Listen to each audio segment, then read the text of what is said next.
या उस तरीके से बयानुल कुरान, बहुत सारे यहाँ पर ट्रांसलेशन है जो ये बोल रहे हैं कि बाखबर जो है वो मोहम्मद सल्लल्लाहु अलैहि वसल्लम है।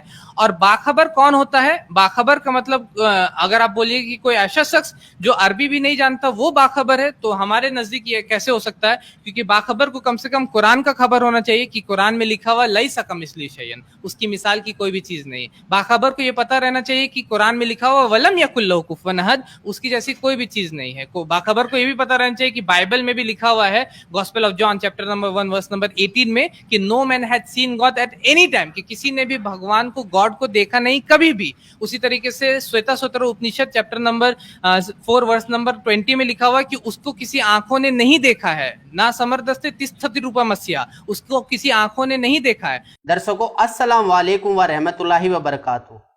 दर्शकों, हमारे अजीज मित्र सादाब भाई जी का मानना है कि हमारे सदगुरु रामपाल जी महाराज बाखबर नहीं हैं। उनका मानना है कि बाखबर वह होता है जिसको सभी भाषाओं की जानकारी होती है। उनका कहना है कि संत रामपाल जी महाराज को अरबी भाषा का ज्ञान नहीं है। जनाब सादाब भाई, यदि बाखबर की परिभाषा यह है तो आपकी याददाश्त को थोड़ा दुरुस्त कीजिए। आपको पता चलेगा कि मोहम्मद साहब को तो अक्षर ज्ञान ही नहीं था।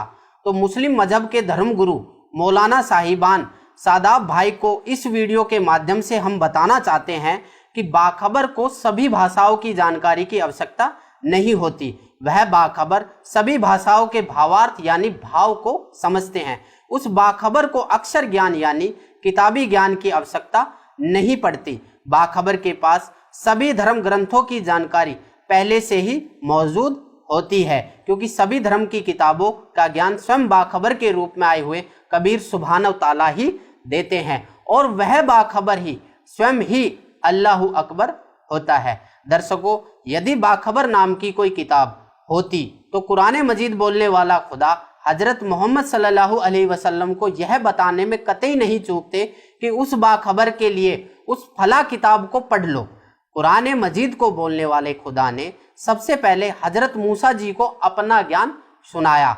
दर्शकों, जब कुरान पाक बोली जा रही थी तो कुरान पाक बोलने वाले अल्लाह यह बताने में नहीं चूकते कि जिस समर्थ अल्लाह ताला ने आसमान और जमीन जो कुछ इसके दरमियान में है सबको 6 दिन में बनाकर 7वें दिन तकत पर जा विराजा, उस अल्लाह ताला की खबर किसी बाखबर से पूछ कर देखो।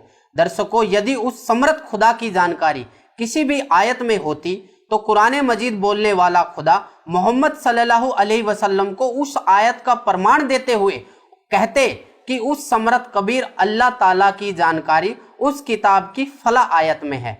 दर्शकों, जबकि कुरान मजीद बोलने वाला खुदा तो स्वयं मोहम्मद जी को कह रहे हैं कि जिसने आसमान और जमीन जो कुछ इसके दरमियान है सबको 6 दिन में बनाया और 7वें दिन तकत पर जा विराजा, उसकी जानकारी किसी बाखबर अर्थात इल्म वाले से पूछो। दर्शकों, यदि मोहम्मद साहब वह बाखबर होते तो यह कहने की जरूरत नहीं थी कि उस अल्लाह ताला की खबर किसी बाखबर से पूछकर देखो। दर्शकों, जिस प्रकार मजहब हिंदू समाज के धार्मिक ग्रंथ भगवत गीता जी के अध्याय नंबर 4 के श्लोक नंबर 34 में काल भगवान ने श्री अर्जुन को कहा है कि हे अर्जुन, उस परम पिता परमेश्वर की शरण में जा जिसकी शरण में मैं भी हूँ। उसके लिए तत्वदर्शी संत की तलाश कर, उसको दंडोतम प्रणाम करने से, कपट छोड़कर सरलता पूर्वक प्रसन्न करने से वो तुझे परमात्मा का भेद वह तत्वदर्शी संत बताएगा। इसके बाद जब अर्जुन जी ने काल भगवान से पूछा कि उस तत्वदर्शी संत की पहचान क्या है, यानी कि वो कैसे मिलेगा, तो उसके लिए श्री मद् भगवत गीता अध्याय नंबर 15 के श्लोक नंबर 1 से 4 में भी बताया गया है कि उल्टा संसार रूपी वृक्ष जो ऊपर की तरफ मूल तथा नीचे की तरफ तीनों गुण रूपी शाखाओं, तना व मोटी डाल की पूर्ण जानकारी रखता होगा, स वेदवित अर्थात वेद के तात्पर्य को जानने वाला तत्वदर्शी संत है। उसी प्रकार कुरान मजीद अर्थात कुरान पाक की सूरह 42 आयत नंबर 1 और 2 में जो ऐन सीन काफ अल्फाजों का विश्लेषण है, यानी कि उनका जो भावार्थ है, जो इन 3 सांकेतिक अल्फाजों को खोल देगा वह बाखबर होता है, अर्थात सच्चा रहनुमा होता है। आज तक मुसलमान समुदाय यानी कि मुसलमान समाज के किसी भी मौलाना काजियों ने इनसे पहले आए हुए पैगंबरों ने, यहाँ तक कि कुरान मजीद बोलने वाले खुदा ने भी इन 3 सांकेतिक अल्फाजों को खोलकर नहीं बता पाया, सिवाय हमारे मुर्शिद बाखबर सदगुरु रामपाल जी महाराज के अलावा। उन्होंने ही इस जहान में हम मुस्लिम भाई बहनों को बताया कि यह 3 सांकेतिक अल्फाज हैं जो खुदा सुभान ताला कबीर जी की इबादत करने का तरीका बताते हैं, जिनको बाखबर सतगुरु रामपाल जी महाराज के अलावा किसी भी मौलाना व काजियों ने इन शाब्दिक अल्फाजों को नहीं खोला है। इससे यह साबित व सिद्ध होता है कि बाखबर मोहम्मद साहब नहीं थे, कि बाखबर मोहम्मद साहब बिल्कुल ही नहीं थे, और वह बाखबर मोहम्मद साहब से ज्यादा इल्म रखते हुए उस खुदा की जानकारी हमें बताएगा जिस खुदा की इबादत से जन्नत में जाया जा सकता है, जिसके विषय में कुरान मजीद बोलने वाले खुदा को भी नहीं पता है। कुरान मजीद बोलने वाला खुदा भी उस बाखबर उस खुदा के बारे में नहीं जानता। उसके लिए उसने सूरह फुरकान 25 आयत 59 में कहा है कि उसके बारे में किसी बाखबर से पूछ कर देखो। मौजूदा वक्त में वह बाखबर सतगुरु रामपाल जी महाराज है। दर्शकों, मौजूदा वक्त में वह बाखबर सतगुरु रामपाल जी महाराज है। आप सभी से गुजारिश है व प्रार्थना है कि हमारे मुर्शिद बाखबर सतगुरु रामपाल जी महाराज द्वारा लिखित पुस्तक मुसलमान नहीं समझे ज्ञान कुरान को मंगवाएं और पढ़ें और देखें हमारे मुर्शिद बाखबर सतगुरु रामपाल जी महाराज का यह सत्संग। कुरान शरीफ के अंदर सूरत फुरकान 25 आयत नंबर 52 से 59 में स्पष्ट किया है कि कबीर नामक अल्लाह है। अल्लाह कबीर यानी बड़ा भगवान, उसकी जानकारी किसी बाखबर से पूछो और वो वही है जिसने 6 दिन में सृष्टि रची और 7वें दिन तख्त पर जा बैठा। इससे सिद्ध होगा कि तीनों होली बुक्स में, तीनों पवित्र सदग्रंथों में, पवित्र कुरान शरीफ, पवित्र श्रीमद् भगवद गीता, पवित्र वेद, इनमें वो तत्व ज्ञान नहीं है। यदि वो तत्व ज्ञान होता तो ये शब्द इन सदग्रंथों में नहीं होते कि वो ज्ञान जो वास्तविक ज्ञान है, तत्व ज्ञान है, वो पूर्ण परमात्मा है, उसकी जानकारी किसी बाखबर से पूछो। बाखबर माने इल्म वाले से, तत्वदर्शी संत से। ये तीनों सदग्रंथ इनकम्प्लीट ज्ञान रखते हैं, अधूरा ज्ञान है इनके अंदर। कुरान शरीफ, श्रीमद् भगवद गीता और ये चारों वेद, यदि इनमें वो ज्ञान होता तो एक सूरत और बोल देता, एक अध्याय और बोल देता, लेकिन वो उस तत्व ज्ञान से अपरिचित है। इन तीनों ग्रंथों का ज्ञानदाता ये सरपुरुष है, ये ब्रह्म है, ये अल्लाह ताला नहीं है, ये कंप्लीट गॉड नहीं है। वो तो कंप्लीट गॉड की तो जानकारी किसी और से जानने के लिए कह रहा है, वो है अल्लाह ताला, वो है समर्थ परमात्मा। तो श्रीमद् भगवद गीता में आपको दिखाते हैं तत्वदर्शी संत की पहचान। श्रीमद् भगवद गीता ये जयदयाल गोविंद का इसके अनुवादक हैं, गीता प्रेस गोरखपुर से प्रकाशित है। अथ पंचदशो अध्याय, प्रथम मंत्र, ये 15वां अध्याय है, ये प्रथम मंत्र। इसमें क्या कहा है कि ऊर्ध्व मूलम अधः शाखम अश्वत्थम प्राहु अव्यम छंदासी यस्य पर्णानि ये तम वेद स वेदवित। इसका अर्थ है ऊर्ध्व माने ऊपर को, मूल माने जड़ वाला, अधः माने नीचे को, शाखम माने शाखा वाला, अश्वत्थम माने पीपल का वृक्ष, प्राहु माने कहा जाता है ये अव्यय है, अविनाशी। छंदासी यस्य पर्णानि, इसके जो विभाग हैं वो पत्ते आदि, शाखा आदि इसके विभाग हैं। ये तम वेद, जो उस अज्ञान अंधकार में छुपे हुए उस संसार रूपी वृक्ष के विषय में जानता है, स वेदवित, वह है वेद के तात्पर्य को जानने वाला, वो तत्वदर्शी संत है। इबिन की अनुवाद देखिएगा। ऊर्ध्व मूलम का अर्थ इन्होंने कर दिया आदि पुरुष परमेश्वर मूल वाले। ये बताना था आदि पुरुष परमेश्वर तो ऊपर को मूल रूप है, यो ऊर्ध्व माने ऊपर, अधः माने नीचे होती है। इन्होंने यहाँ गलत कर दिया, ब्रह्मा रूप मुख्य शाखा वाले जिसे, ये गलत कर दिया इन्होंने। इन अकल तो थी नहीं इनके अंदर। ये देखो इसके साथ में दूसरे श्लोक में अधः माने, अधः 2 बार है, अधः अधः। इसका अनुवाद इन्होंने यहाँ किया है नेक्स्ट पृष्ठ पे। अधः माने नीचे, अधः माने नीचे और अधः माने नीचे, ऊर्ध्व माने ऊपर होता है।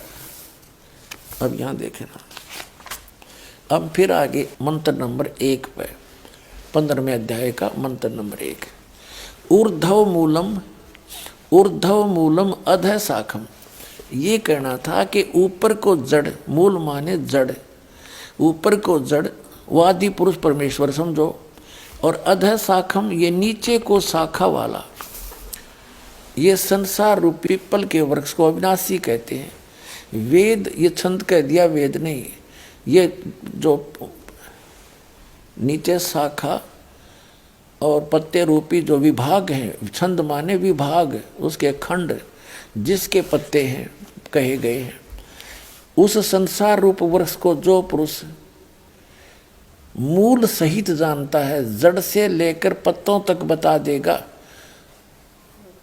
वेद, वेद माने जानता है, स वेदवित, स माने वह है, वेदवित माने वेद के तात्पर्य को जानने वाला है, अर्थात वो तत्वदर्शी संत है जो ऊपर को जड़ वाला और नीचे को शाखा वाले इस उल्टे लटके संसार रूपी वृक्ष के जो सभी विभाग बता देगा। स वेदवित, वो तत्वदर्शी संत है।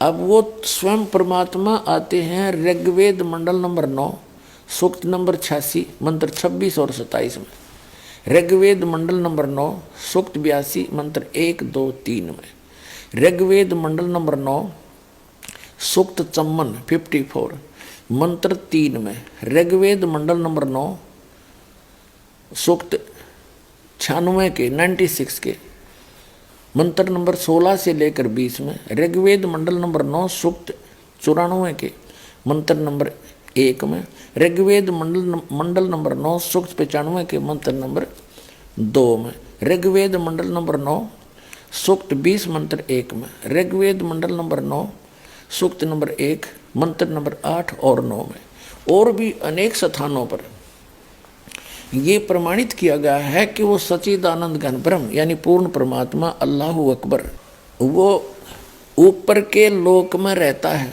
सब भुवनों के ऊपर, सब ब्रह्मांडों के ऊपरी अरस कुरस पर अलह तकत है, सबसे ऊपर के लोक में रहता है, और वहाँ मनुष्य दृश्य है, मनुष्य जैसा उसका आकार है, और वहाँ से गति करके आता है, वहाँ से चलकर आता है, सशरीर आता है मनुष्य दृश्य, और यहाँ आकर के अपने यथार्थ ज्ञान को पुण्यात्माओं तक पहुँचाता है, उनको सुनाता है।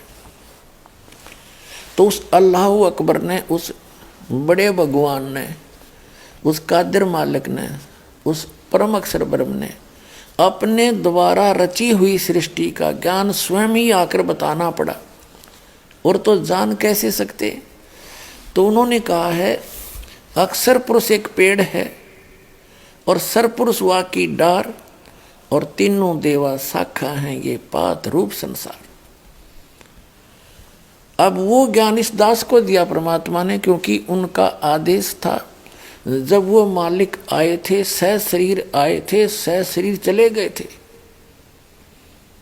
ना उनका जन्म हुआ और न उनकी मृत्यु हुई। सह शरीर आए थे, सह शरीर गए थे।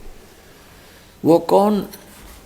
काशी के अंदर वो अल्लाहु अकबर, वो धानक जुल्हा रूप में वो परमात्मा स्वयं वहाँ रहे, अपनी जानकारी आप ही दी, यथार्थ ज्ञान भी आप ही बोला, जो सच्चिदानंद घन ब्रह्म की वाणी में लिपिबद्ध किया गया। और जिन महापुरुषों को परमात्मा ऊपर लेकर गए, फिर उनको वापस छोड़ा। उन्होंने भी वही ज्ञान एज इट इज मालिक का दिया हुआ अपनी अमृत वाणी में बोला। तो इससे क्या स्पष्ट हुआ कि ऊपर को जड़ वाला, ऊपर को जड़ मूल मालिक है, और नीचे को तीनों गुण रूपी शाखा वाला, ये उल्टा लटका हुआ संसार रूपी वृक्ष है। और जो संत इसके सभी विभागों को बता देगा, मूल से लेकर पत्तों तक। मूल कौन परमात्मा है?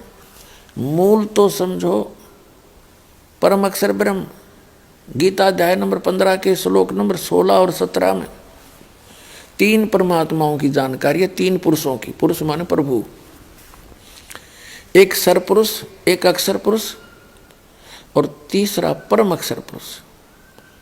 परम अक्षर ब्रह्म कहो, सर ब्रह्म कहो, सर पुरुष कहो, अक्षर पुरुष कहो, अक्षर ब्रह्म कहो, परम अक्षर पुरुष कहो, परम अक्षर ब्रह्म कहो, उसको अल्लाह ताला कहो, उसको अल्लाहु अकबर कहो, परम अक्षर ब्रह्म कहो, और उसको सत्य पुरुष कहो, अविनाशी परमात्मा कहो। उस एक ही परमात्मा के पर्यायवाची शब्द है सरपुरुष और सरब्रह्म और ज्योत स्वरूपी निरंजन काल, ये इस काल ब्रह्म के पर्यायवाची शब्द हैं। और परब्रह्म और अक्षर पुरुष ये इस 7 संग ब्रह्मांड के इस सरपुरुष का पर्यायवाची शब्द है। अपने आत्माओं, जो सरपुरुष है, सरपुरुष कहो, इसको सरब्रह्म कहो, इसको काल कहो, शैतान कहो। इसके 21 ब्रह्मांड हैं और 21 ब्रह्मांड के प्राणी जन्म और मृत्यु में सदा रहते हैं। इनकी कभी जन्म और मृत्यु समाप्त नहीं हो सकती। उस पूर्ण परमात्मा ने आके जो मार्ग बताया है, अपनी जानकारी बताई है, उस साधना से फिर ये जन्म और मृत्यु समाप्त हो सकती है। तो सरपुरुष ये 21 ब्रह्मांड का स्वामी है और अक्षर पुरुष ये 7 शंख ब्रह्मांड का, नील पद्म शंख, 7 शंख ब्रह्मांड का स्वामी है, मालिक है। कंप्लीट गॉड नहीं है, अल्लाह ताला नहीं है।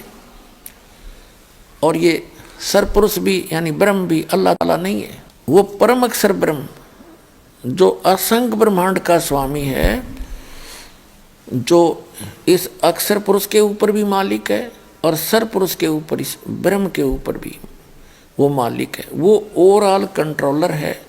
वो वास्तव में महान परमात्मा है। वो अल्लाहु अकबर है। वो परम अक्षर ब्रह्म है। उसको हम अकाल मूर्त, उसी को शब्द स्वरूपी राम, उसी को सतपुरुष, सत्य पुरुष कहो और ऑलमाइटी गॉड कहो, कंप्लीट गॉड कहो।